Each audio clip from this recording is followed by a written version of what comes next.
Number 1. He's buddies with Galactus. Franklin Richards and Galactus have had an ongoing bromance ever since Franklin used some sort of mind power to resurrect Galactus so he could help defeat Abraxas. There even exists a version of the future in which Galactus serves as a herald to Franklin Richards and the two join forces to take down the Celestials. The two just seem to really get each other. In one of their more poignant heart-to-hearts, Galactus feels comfortable enough to reveal to Franklin that they are both immortal and, after billions of years, the two of them will stand side by side and watch the universe slowly decay to thermodynamic equilibrium.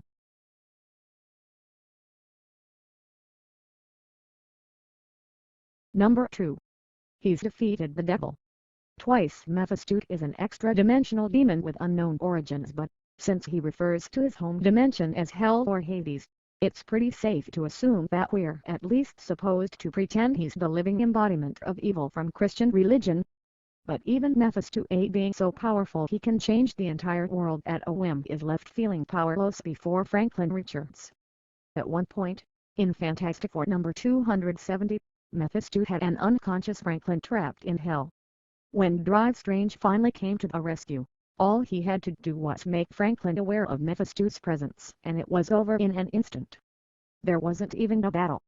In a separate encounter, Franklin completely overwhelmed Mephisto and even managed to kill him, albeit only temporarily, since Mephisto is so abstract that even when seemingly annihilated he will always come back.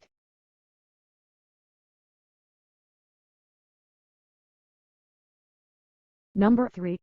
Many of the most powerful people in the Marvel Universe are terrified of him. The Celestials are just about as powerful and authoritative as they come in the Marvel Universe.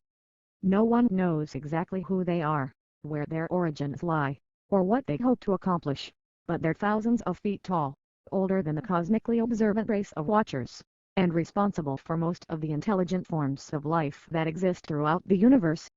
These sacred and transcendent beings look upon Franklin Richards as an equal, which gives every other Marvel character the right to be absolutely scared shitless of him.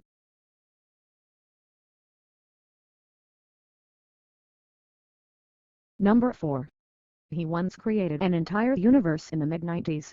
The evil supervillain Onslaught killed practically every non-mutant superhero in the Marvel Universe. This included the Fantastic Four. Understandably, watching his parents get killed was a traumatic event for Franklin, and it caused his powers to discharge at their full power, thereby creating a brand new universe where the believed dead heroes could be reborn. Yup, Franklin Richards created an entire universe for the sole purpose of saving the heroes killed by Onslaught. He even carried it around with him as a little blue ball in his pocket.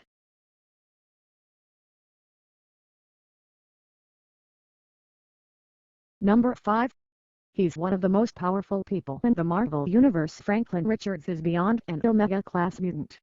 This means he's technically more of a threat than some of the most powerful mutants like Jean Grey or Legion.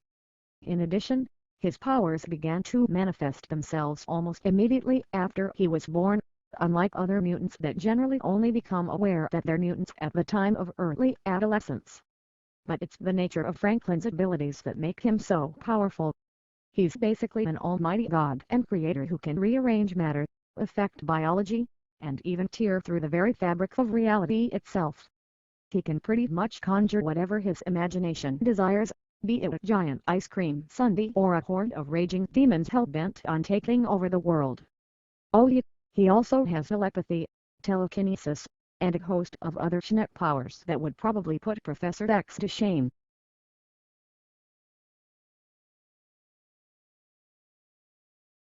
Number 6.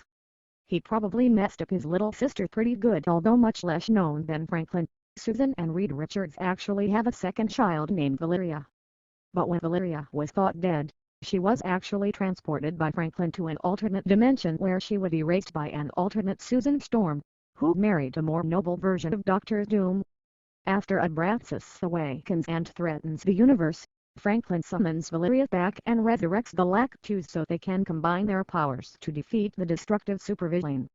Interestingly enough, when Abraxas was finally vanquished and all was said and done, Franklin decided to regress Valeria back into a fetus so that she could be put back in his mother's body to be born again. Sounds like that girl's gonna need some serious developmental counseling therapy one day.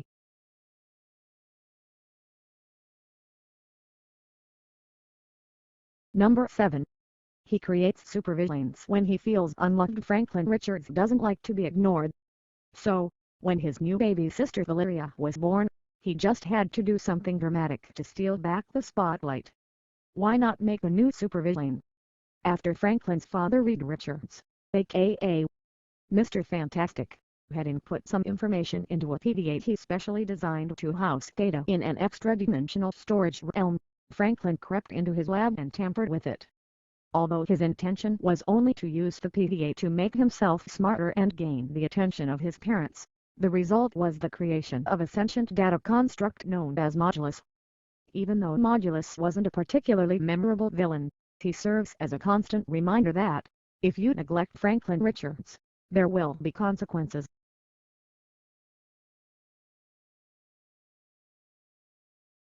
Number 8. He should be much older by now since comic book issues or ongoing titles only come out about once a month. It makes sense that the time experienced by the characters between the pages moves a lot slower than it does in real life.